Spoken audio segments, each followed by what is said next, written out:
Y así arrancamos. La caída de la reforma al fuero militar representa un duro golpe para el gobierno del presidente Juan Manuel Santos, que ha defendido a capa y a espada la iniciativa a pesar de los duros cuestionamientos de diversas ONGs como Amnistía Internacional y como Human Rights Watch. A pesar de esto, el Ejecutivo asegura que la determinación de la Corte afecta la moral y el desempeño de las fuerzas militares colombianas.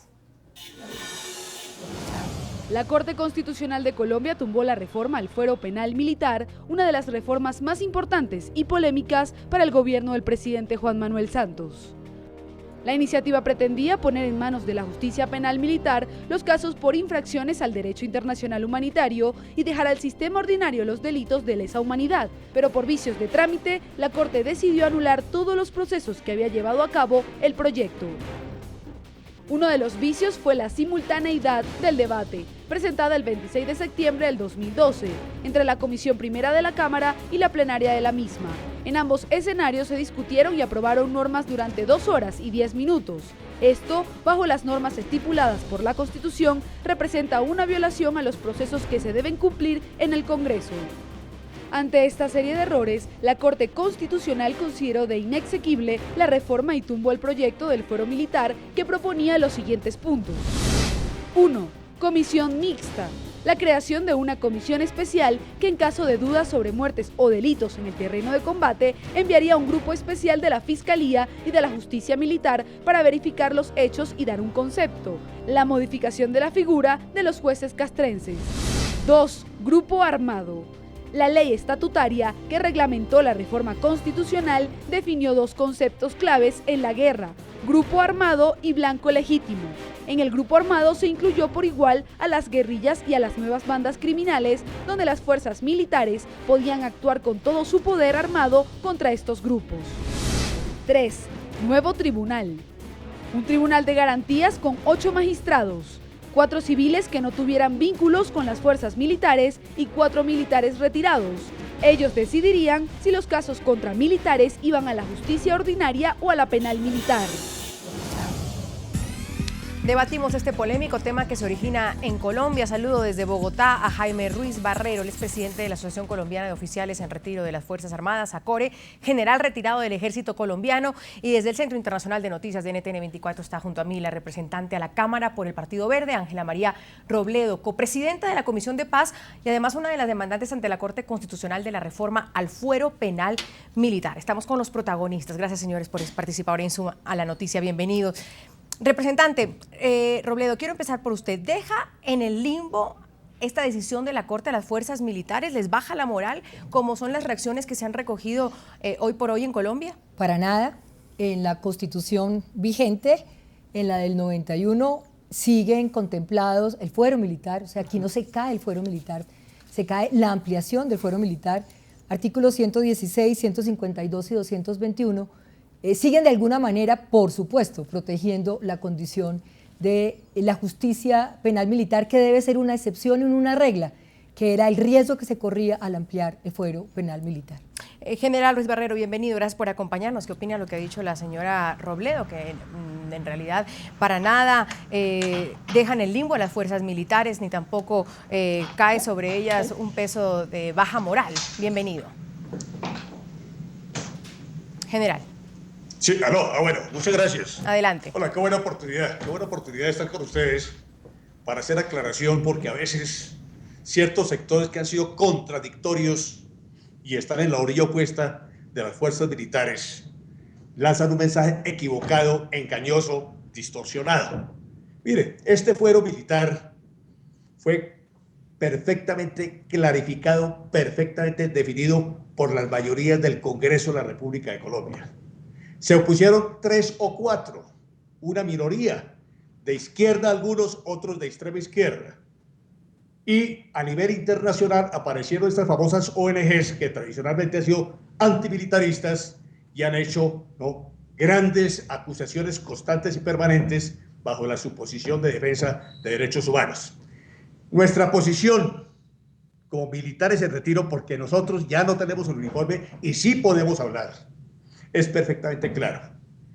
Esta gente, estas organizaciones, estas ONG, le están haciendo un gran favor a los grupos terroristas. Hoy están de plácemes las organizaciones terroristas FARC ELN y estas organizaciones porque lograron lo que querían, dejar sin protección jurídica a nuestros combatientes que tienen que enfrentar la agresión terrorista de estas organizaciones. Esa es la realidad. ¿Qué ocurrió con el fuero? Algo muy elemental y sencillo. Ellos no pudieron controvertir bajo ninguna circunstancia los contenidos del proyecto. No hubo nada de fondo. Recurrieron a una habilidosa circunstancia de cuestiones de trámite y lo ganaron. Y lamentablemente nuestra Corte Constitucional, 5 de los magistrados actuaron, se pronunciaron en el sentido de que había que hundir este proyecto, con lo cual están haciendo un gran favor a la organización terrorista. Creo que lo hicieron sin darse cuenta de los gravísimos efectos que eso tenía. Mejor dicho, en otros términos, por cuenta de ellos decretaron algo que se está negociando en La Habana, que es el cese al fuego. Y ya vamos a hablar de eso. El cese al fuego unilateral, es decir, silenciaron las armas de la República para defender este país. Y ya vamos a hablar de eso, la señora Robledo tiene que responderle. Sí, lo primero que hay que decir es que aquí no hay nada engañoso. Creo que el que muchas veces engaña al país es Acore con esas declaraciones. Por supuesto que nosotros durante los 8 debates de trámite del acto legislativo y posteriormente de la reforma de la ley estatutaria, presentamos nuestros argumentos, presentamos datos, mostramos, como lo dice Rodrigo Uprime, que para apoyar las fuerzas militares, y yo la apoyo, yo la respeto porque yo creo en el Estado social de derecho, no hay que acudir a la ampliación del fuero militar. Como lo dice el profesor Uprime, que no caben esas categorías que dice el señor Ruiz, que son de la extrema izquierda, como si eso fuera un elemento negativo. Como lo dice él, realmente aquí hay una tarea de un apoyo, que ampliar el fuero militar era un apoyo envenenado. Sí. Para apoyar nuestras fuerzas militares no es necesario ampliar el fuero militar, y eso lo demostramos. Y hay que decir también, Andrea, que nosotros interpusimos dos demandas, la por vicios, que eran 8 vicios, y la de contenido y profundidad. Entonces no se puede Pero esta decir, fue por vicio, no por contenido. Pero la Corte acogió la primera porque fue la que fue radicada en enero, pero la que radicamos en febrero tenía que ver con la profundidad y porque aquí había una sustitución de la Constitución. Regáleme 5 minutos, vamos a hablar con José Miguel Vivanco, él es director para las Américas de Human Rights Watch, una de las organizaciones a las que se refería el general Ruiz Barrero, que han cuestionado y criticado ese proyecto de ampliación del fuero militar en Colombia. Señor Vivanco, bienvenido. Antes quiero que escuchemos al procurador colombiano cuando arremetió contra la Corte. Él dice por tumbar el fuero militar, digamos por qué lo dijo, aquí lo tenemos. Con esta decisión y con las decisiones anteriores de la Corte, la subversión tiene unas garantías y están consignadas en el marco jurídico para la paz, que se llama justicia transicional, y los militares quedan sin las garantías del derecho internacional humanitario. Eso sería como la política de 2 pesos y 2 medidas, que lo que genera es la incertidumbre en que está abocada el pueblo colombiano. Señor Vivanco, buenas tardes, buenas noches también, gracias por acompañarnos. El procurador también dice que la Corte está haciendo que la justicia en Colombia se dé de 2 caras. Y puede ser un argumento interesante el decir que se tumba el fuero militar mientras se dan garantías a las FARC con el marco para la paz y se tumba el fuero con las garantías para los uniformados. Bienvenido.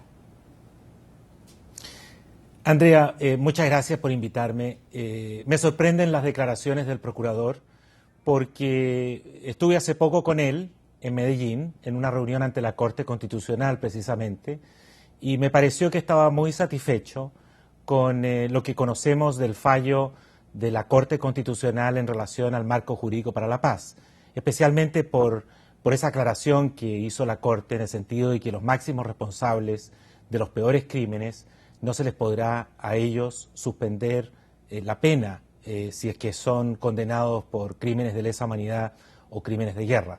A mí me parece que la Corte Constitucional está dando una vez más muestras de total independencia. Aquí ha habido una campaña muy fuerte del gobierno y de amplios sectores en el Congreso y del establecimiento colombiano para ampliar el fuero militar. Sin embargo, la Corte, a pesar de todas las presiones, ha sido capaz de defender el Estado de Derecho colombiano, defender las garantías especialmente para las víctimas, tanto frente al marco jurídico para la paz como frente a la reforma constitucional al fuero militar. A mí me parece que es un momento que debe enorgullecer a los colombianos porque son pocos los países en América Latina que cuentan con instituciones jurídicas capaces de defender los derechos fundamentales a pesar de toda la presión que ha existido, que por lo demás ha sido absolutamente infundada. El señor Pinzón, el ministro de Defensa, sostiene que los militares no cuentan con protección, que están expuestos, que aquí ha habido un golpe muy fuerte a la moral, que son objeto de juicios injustos. Y lo cierto es que ha sido incapaz, tanto el ministro Pinzón como el resto de los funcionarios del gobierno, de exhibir un caso, un solo caso, de un oficial o de un soldado que haya sido injustamente condenado por los tribunales civiles, por la Fiscalía, cuando ha estado involucrado en algún hecho ilícito. Todas las investigaciones que están abiertas ante la Fiscalía y ante los tribunales ordinarios colombianos son fundamentalmente por falsos positivos. Son 3.000 casos o más los que están siendo investigados por falsos positivos. Esos son hechos atroces que deben estar excluidos siempre de la jurisdicción militar, porque la jurisdicción militar es una excepción a la regla, está centrada justamente para resguardar la disciplina militar y no para cobijar o para encubrir hechos ilícitos, atrocidades, que pareciera ser que es realmente el propósito de aquellos que defienden esta expansión